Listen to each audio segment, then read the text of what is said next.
memang sesungguhnya mama juga kurang enak badan, tetapi terus berusaha bagaimana untuk bisa menguatkan saya dan menguatkan kita semua. Di sini saya dengan Mama Theo akan membawakan satu buah lagu buat kita semua.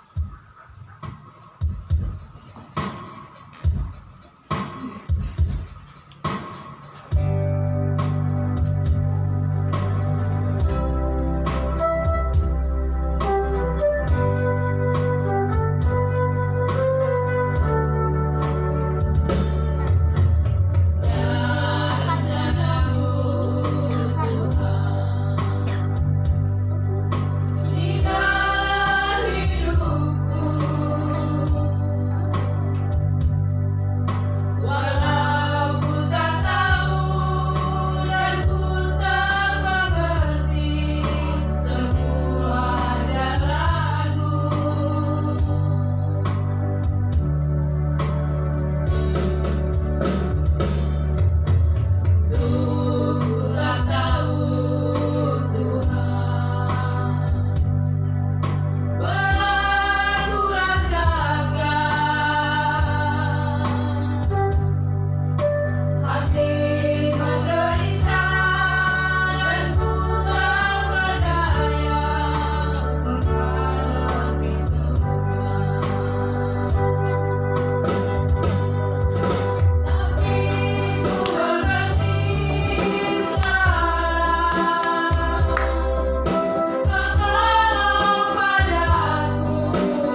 juga buat kebaikan Tuhan bagi kehidupan kami, di mana lagu ini sangat memberkati saya. Dari saya datang dulu ke Papua ini, saya memang di gereja Pentakosta juga, tapi iman saya tidak bertumbuh, saudaraku. Banyak kaum muda-mudi yang mengajak saya untuk ke gereja, tapi saya lihat di dalam pelayanan itu ada yang pilih kasih. Kalau kita orang kaya, baru mereka dekati. Tapi kalau kita orang tidak berada, mereka menjauh. Jadi dari situ, saudaraku, saya bilang dalam hati, kalau begini lebih baik saya hidup di dalam dunia. Baru saya waktu itu kerja di pom bensin, saudaraku. Ternyata kalau saya pikir-pikir hari ini, setelah saya mengenal Tuhan, itu bukan pekerjaan yang baik. Karena di sana banyak juga penipuan. Kita seolah-olah menguras orang lain. Jadi saya sejak bertemu dengan Bapak Theo, sejak menikah, dia juga mengarahkan saya untuk mengenal Tuhan.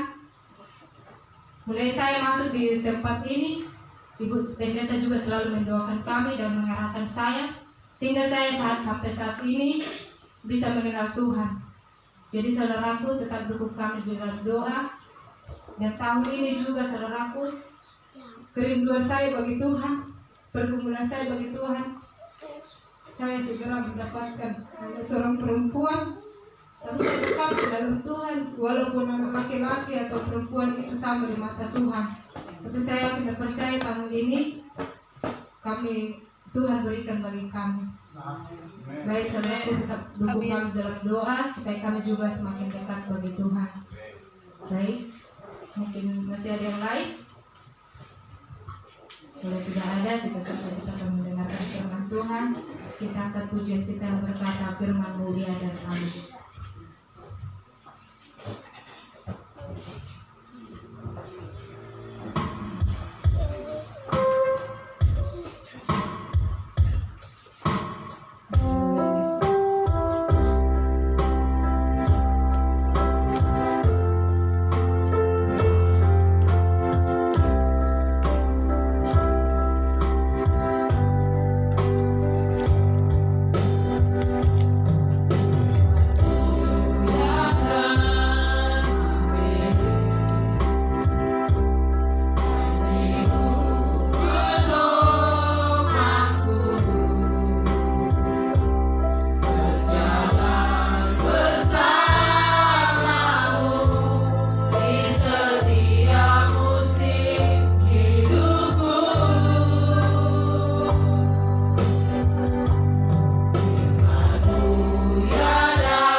kepadamu Tuhan.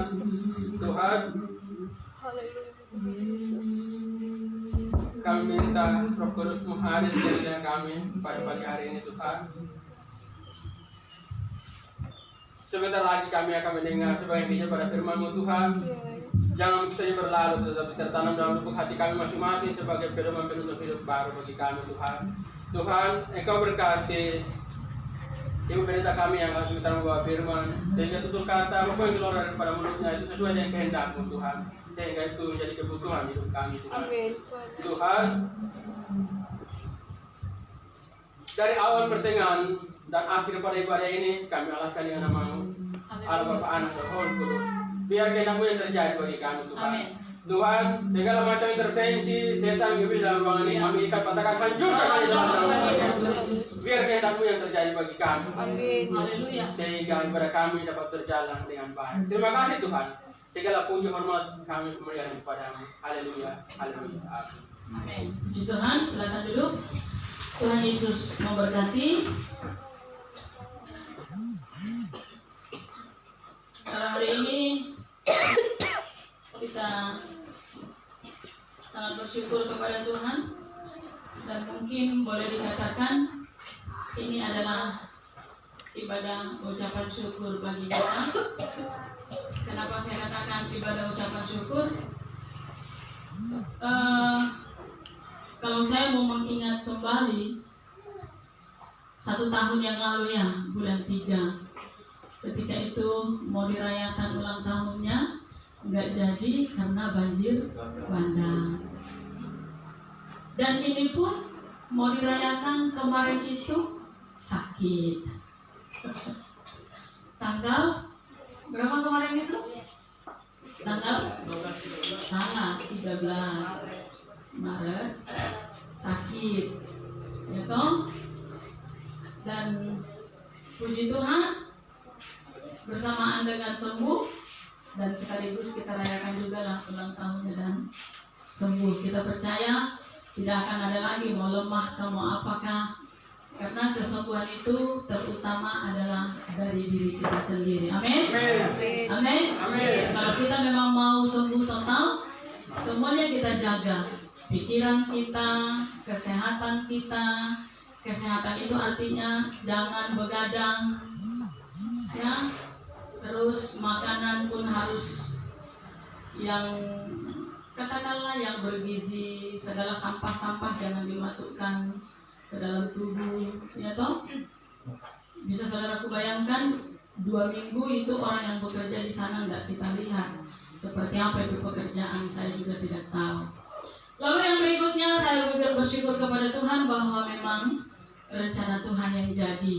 Kami ucapkan semua jemaat untuk selamat datang kembali bagi Bapak Ramalan Bintang Sumbiring bersama dengan Ibu Feby Merdi Hormati Silombing dan juga anak-anak. Dan rencana Tuhanlah memang yang terjadi. Selamat datang kembali untuk melayani Tuhan bersama-sama. Saya percaya Tuhan yang membawa mereka ke sini, bukan karena manusia. Kalau ibarat kata Tuhan tidak mengizinkan seperti apapun wujud rayu manusia tidak akan bisa. Amin. Tetapi karena memang Tuhan berkehendak, maka Tuhan membawa mereka tiba dengan selamat, dan kami ucapkan selamat datang kembali. Dan untuk Ibu Febe selamat melayani dan bergabung kembali bersama dengan kami di tempat ini. Puji Tuhan. Mari saudaraku, kita akan membuka Alkitab kita bersama-sama di dalam Mazmur 47 ayat 2. Sama-sama kita baca Mazmur 47 ayat 2. Saya rasa Mazmur ini tidak sulit untuk dicari. Amin. Mazmur 47 ayat 2. 1, 2, 3. Hai segala bangsa, bertepuk tanganlah, eluk-elukkanlah Allah dengan sorak-sorai. Ajakan bersama. Duduk sayang, anak sekolah minggu harus duduk manis. Iya. Ajakan bersama kepada semua denominasi, kepada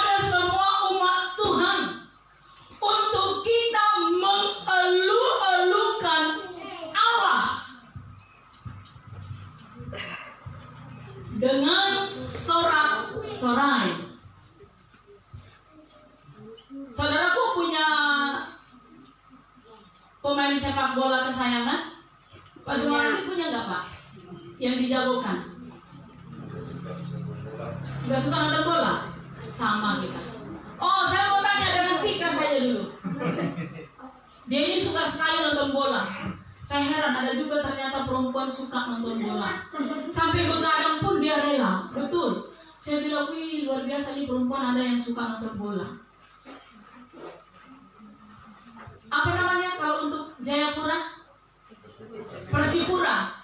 Yang menjadi jagoanmu itu siapa? Emang mewakili Tika nih. Awas nanti Erni cemburu loh. Jagoanmu Boas kah? Iya. Iya katanya. Kira-kira Boas itu kenal Tika tidak? Tidak. Kau kenal dia? Tidak juga. Tapi kalau dia berhasil mencetak gol, penontonnya, penggemarnya bagaimana? Hore gol, mantap Boas, mantap. Begitu? Dia bagaimana? Histeris. Betul? Histeris, dia melompat. Hore, Boas menang. Pokoknya tuh ekspresinya itu loh. Bahkan sampai ada yang rela taruhan. Betul? Tapi dia nggak kita kenal. Dan dia pun nggak kenal kita. Mau dia menang, mau dia kalah, nggak rugi, nggak untung kita. Dia menang, hasil kemenangannya pun 5 rupiah dibelah 7 pun saudaraku nggak dibagi. Betul? Atau dibagi nggak?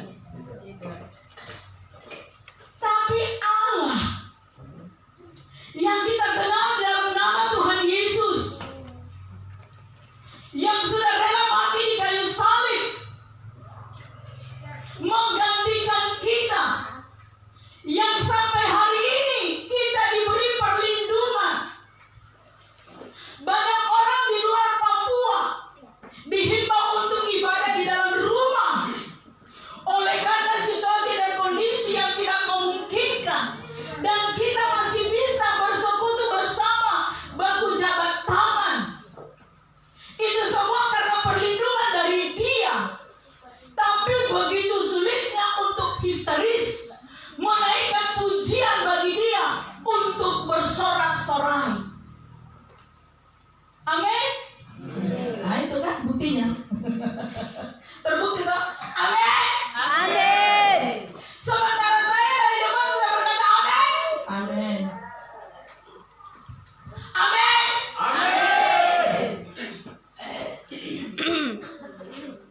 Padahal kita kenal Dia. Dari mana caranya kita mengenal Dia? Dari cara kerjanya, dari penyertaannya, dari pembelaannya, dari berkat-berkat yang Dia berikan kepada kita. Kita mengenal Dia.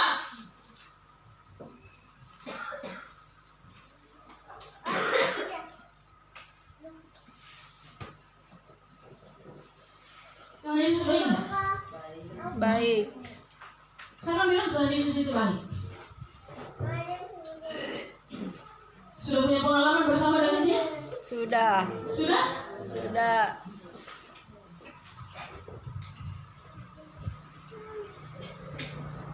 Arti kata elu-elukan, saya tidak mengambil tepuk tangannya ini. Memang ini sudah anjuran firman Tuhan. Setiap kita memuji Tuhan harus bertepuk tangan.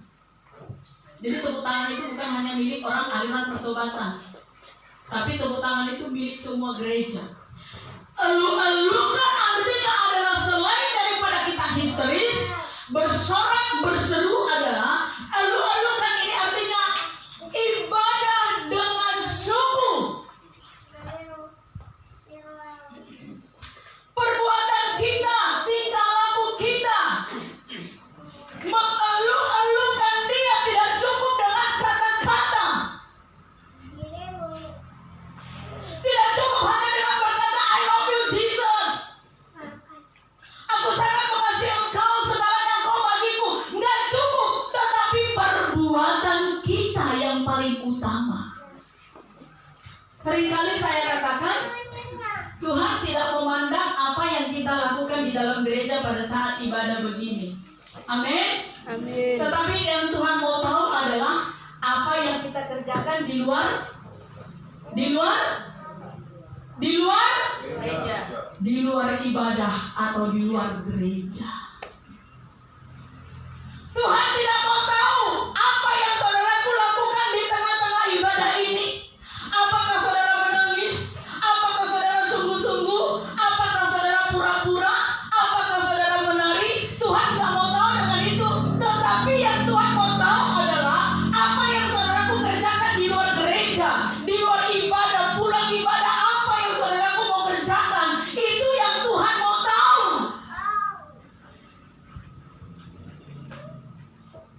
Sebab banyak orang pura-pura aja histeris di dalam gereja, pura-pura aja sungguh-sungguh. Banyak nggak? Banyak nggak yang begitu? Banyak nggak? Banyak. Tapi perbuatannya di luar bikin Bikin malu. malu. Kiranya di antara kita tidak ada yang demikian.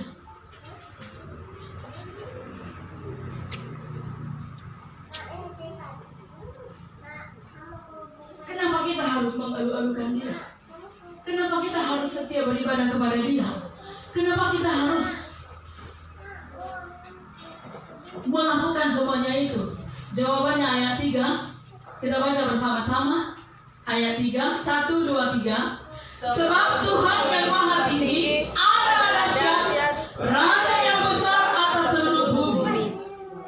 Karena Dia dahsyat. Saudaraku percaya pasti akan dilindungi dari virus sikoro, anti corona. Saudara percaya tak akan dilindungi dari tante itu?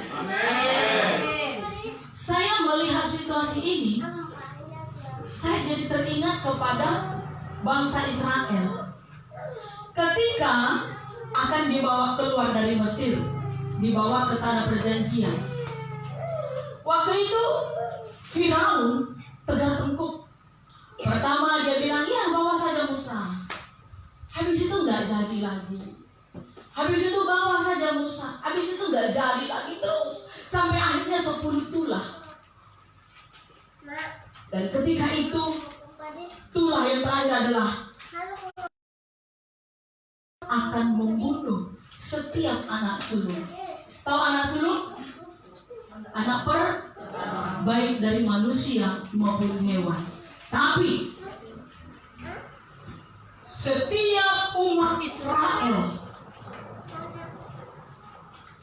oleskanlah darah anak domba di pintu rumah masing-masing. Sebab tulah Allah itu akan datang malam hari ketika orang tidur. Dan kalau tulah itu datang dan dia melihat ada darah anak domba di pintu rumah, tulah itu tidak masuk. Dan dia akan masuk kepada rumah-rumah yang tidak ada diolesi dengan darah anak domba. Berjalanlah tulah itu, penyakit itu, kutuk itu tengah malam. Dia lihat, ada darah. Ambil dia. Dia lihat, tidak ada darah. Dia masuk, ambil anak sulung. Masuk lagi di kandang-kandang hewan, ambil anak-anak sulung semua. Pagi hari Mesir dipenuhi dengan ratap tangis, tetapi umat Israel tidak ada ratap tangis. Itu mau tahu kemana? Saya mau katakan, virus itu kan kecil sekali ya, tidak dilihat oleh mata. Bayangkan itu tidak dilihat oleh mata, tapi semua orang takut. Apalagi nanti virus yang sesungguhnya datang, antikris, yang bisa dengan jelas kita lihat dengan mata. Bagaimana dia membunuh anak-anak Tuhan, bagaimana dia melarang untuk beribadah, bagaimana dia melarang untuk kita percaya kepada Kristus. seperti apa jadinya? Itu masih virus yang gak bisa dilihat oleh mata. Tetapi dia punya mata. Saya mau ulang. Virus yang kecil itu, virus tante itu, yang tidak bisa dilihat oleh mata, tapi dia punya mata. Mungkin dia berjalan pagi hari, mungkin dia berjalan siang hari, mungkin dia berjalan pada malam atau pagi. Dia punya mata, dia melihat pintu hati kita, hidup kita ini ada nggak darah Kristusnya. Dia punya mata, dan dia ketika melihat anak-anak Tuhan hidup di dalam kesungguhan, hidup di dalam doa, hidup penyerahan kepada Kristus, maka dia tidak akan masuk di sana. Dan dia akan datang mencari orang yang tidak sungguh-sungguh akan Tuhan. Dia hanya melihat, hanya mencari itu saja. Siapa yang tidak sungguh-sungguh, dia akan masuk. Siapa yang ketakutan, dia akan masuk. Siapa yang tidak menjaga kesehatan tubuh jasmani dan rohaninya, dia akan masuk. Jadi kalau saudaraku menjaga tubuh jasmani dan rohani kita, ngapain takut? Karena dia yang berjanji, dikatakan di sini di dalam Mazmur 91, kita lihat dulu. Mazmur 91, kita baca.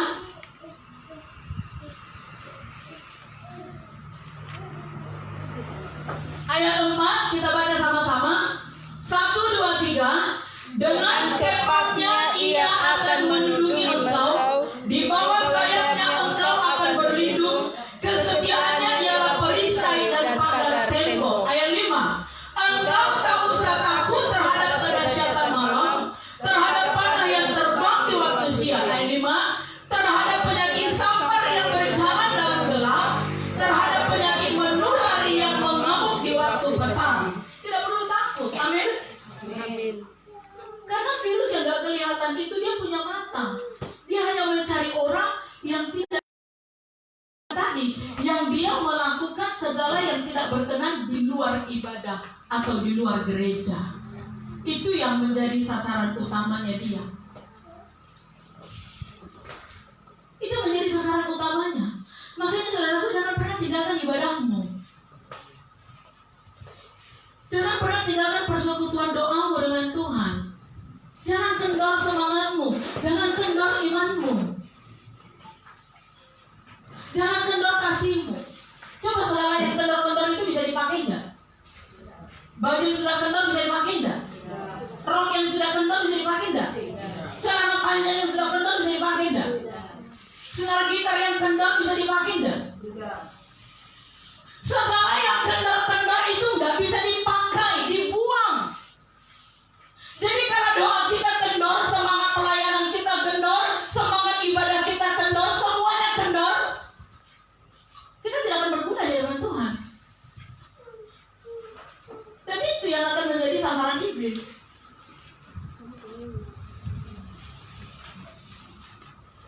Tidak perlu takut. Takut. Memang betul. Amsal berkata, orang bijak ketika melihat malapetaka, dia sembunyi. Itu betul. Saya tidak memungkiri itu. Amsal berkata, orang bijak apabila melihat malapetaka, dia akan sembunyi. Itu betul. Saya kasih satu contoh.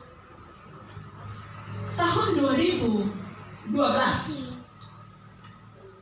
saya masih ingat betul itu, tahun 2012. Waktu itu ruko ini semuanya mulai dari ujung sana sampai ke ujung sana masih berisi semua. Dan kami dua sedang bakar kue pia. Saya dengan Ibu Febe. Pintu ruko ini terbuka begini. Terbuka apa sudah? Udah itu. Tiba-tiba suara hingar-bingar di depan. Ada apa itu, dia bilang. Dia lari ke depan, dia lihat, ternyata sangat perang di situ. Perang dua kubu, kubu A dengan kubu B. Sudah berdarah-berdarah, subahu potong. Lalu apa ya yang ribut-ribut ya, saya pikir. Saya lari dari dapur, saya lihat, ini gereja terbuka lebar. Dianya nggak ada di sini tapi sembunyi ke sebelah. Bayangkan saudaraku, ini terbuka lebar di luar subahu potong. Dia pergi sembunyi ke rumput paling ujung. Ini apa ini maksudnya ini? Di luar subahu potong itu malapetaka. Nah kalau itu malapetaka seperti itu, saya lari di tengah-tengah, saya jangan baku ribut, jangan baku potong. Saya maju di tengah-tengah, ya pasti saya mati. Betul tidak? Karena itu malapetaka. Saya ujar sana, saya sembunyi, saya tarik pintu ruko. Udah, saya ambil kursi, saya naik di atas, saya ngintip. Untuk mengetahui kejadian apa. Itu namanya malapetaka. Itu namanya mencobai Tuhan. Ada pak malaikat yang melindungi saya. Saya maju di tengah-tengah padahal sudah baku bunuh. Tapi yang namanya virus si tante tadi, dia punya mata, dia hanya menyerang orang yang tidak sungguh-sungguh. Amin. Jadi gak usah takut jabatan tangan. Ada virus tante di tanganmu, gak usah. Yang penting jaga kesehatan jasmani dan rohani. Amin. Amin. Silakanlah bagus salaman. Masa nanti saudaraku datang ke gereja, salam Ibu Pendeta.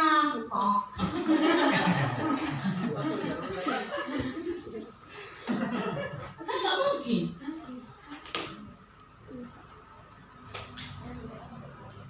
Jadi terserah kepada mereka lah. Yang penting iman kita saja. Amin. Amin. Amin. Iya. Jadi kita harus bisa membedakan malapetaka yang bagaimana yang dimaksud. Malapetaka seperti yang saya ceritakan tadi, nggak mungkin dia punya mata. Karena apa? Mereka nggak kenal kita. Siapa itu? Bisa sasarannya. Tapi kalau virus tante tadi, nah itu baru. Dia punya mata. Dia lihat, kira-kira ini Eli ini betul-betul dia imam Eli kan tidak? Dia dalam kita itu tak? Dia lihat. Ini tante Erni ini tante mana nih sekarang ini?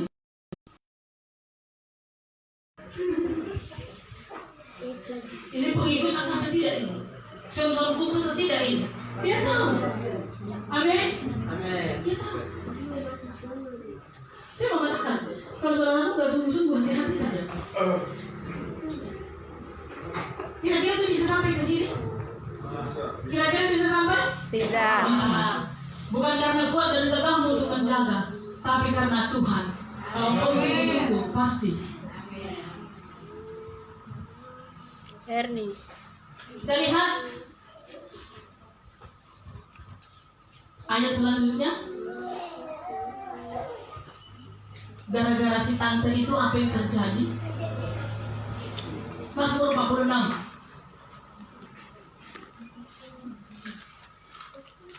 ayat 7. 1. Sudah dapat belum? Sudah. 1, 2, 3. Bangsa-bangsa ribut, kerajaan-kerajaan goncang. Ia memperdengarkan suaranya dan bumi pun hancur. Kira-kira kerajaan atau bangsa-bangsa sekarang lagi goncang nggak? Goncang. Kacau balau nggak? Bukan datangnya si tante itu tadi. Kacau balau nggak? Ada kerusuhan tidak?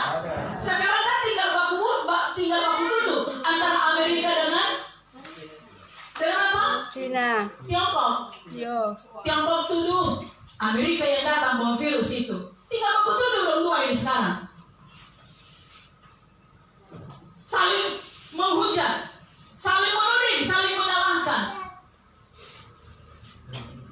Yang harusnya itu adalah bukan saling menyalahkan tetapi berdoa. Karena saling menyalahkan tidak akan menyelesaikan masalah, tetapi saling berdoa. Itu yang paling utama. Dengan kita banyak duduk di kaki Tuhan, mau virus tante kah, mau virus kolera kah, mau MERS kah, burung kah, pasti akan hilang. Amin. Amin. Pasti akan hilang. Saling mendoakan. Gak usah takut. Sebab Dia adalah Allah yang dahsyat, yang mampu memberikan perlindungan bagi kita. Satu contoh,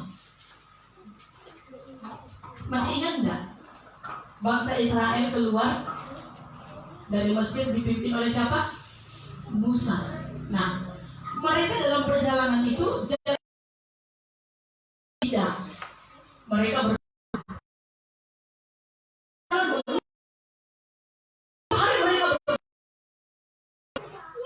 saya pikir kapan tidurnya, kapan istirahatnya, makannya.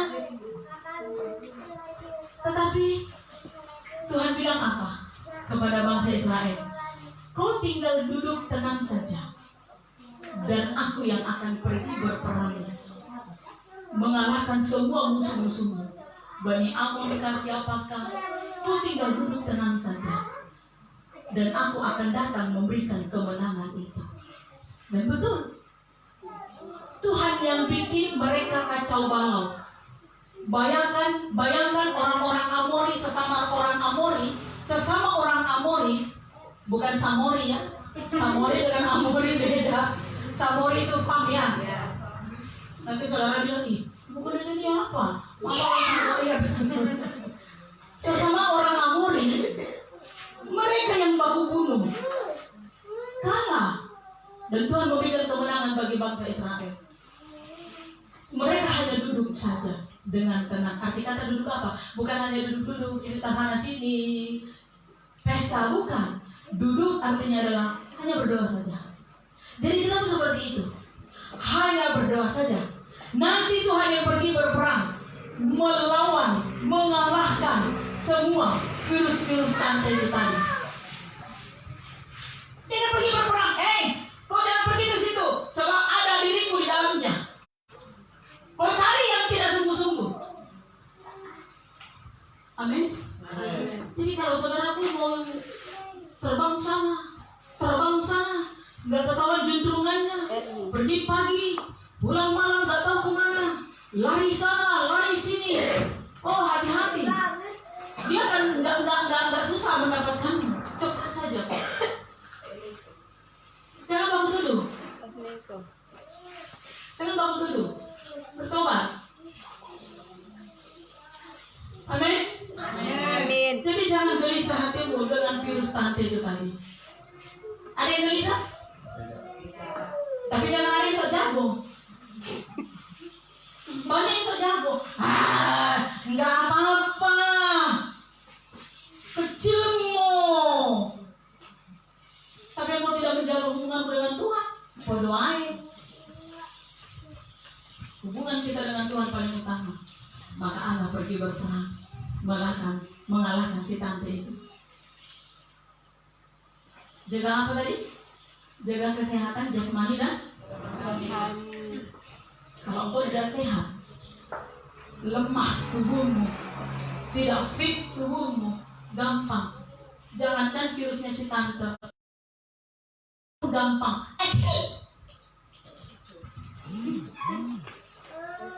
Karena tubuh sedang lemah. Apalagi virusnya si tante, cepat sekali masuk. Saudara nanti bersin-bersin sepanjang jalan, ih kena flu ya, virusnya tante ya, orang menjauh nanti semua. Kalau kita hubungan kita baik dengan Tuhan, tidak perlu takut. Amin. Amin. Kalau hubungan kita dengan Tuhan baik, jangan takut. Dia memelihara. Mau dolar naik mau sampai 20.000 kah, mau sampai 25.000 kah. Orang berkata resesi, tapi kita berkata resepsi. Bukan resepsi mah. Resepsi. Arti kata resepsi adalah enggak berkekurangan. Orang lain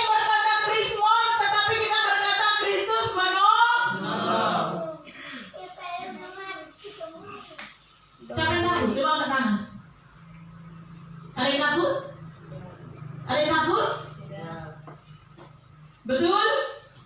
Takut. Tidak boleh takut. Kita akan naikkan pujian bagi Tuhan.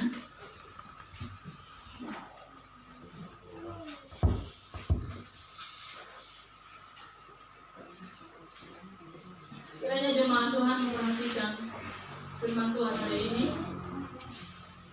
Jaga hubungan dengan Tuhan, jaga kesehatanmu. Saya ulang, jaga hubunganmu dengan Tuhan. Tuhan tidak memandang apa yang kau lakukan di dalam gereja ketika ibadah, tapi Tuhan memandang apa yang kau lakukan di luar ibadah, di luar gereja.